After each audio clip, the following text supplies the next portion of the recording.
Hello guys, Ulefone is getting ready to launch its latest powerhouse, the Armor Pad 5 Ultra.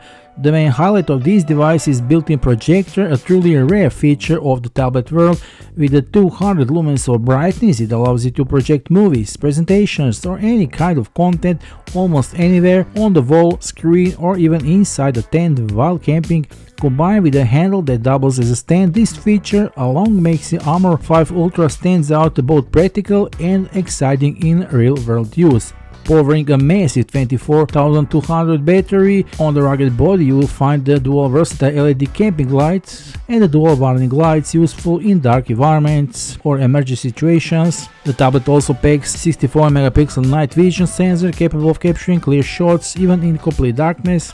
With IP69K and MIL-STD-810H certifications, the tablet is drop resistant, waterproof and dustproof, built to survive the toughest conditions.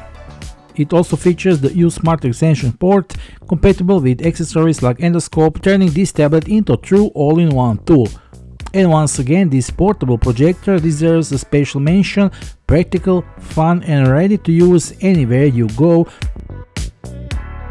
This Ulefone tablet is coming soon for review on the channel, and all purchase links can be found below this video. So hurry up and we'll see you soon with the Armor Pad 5 Ultra, with the review soon. Stay tuned, bye.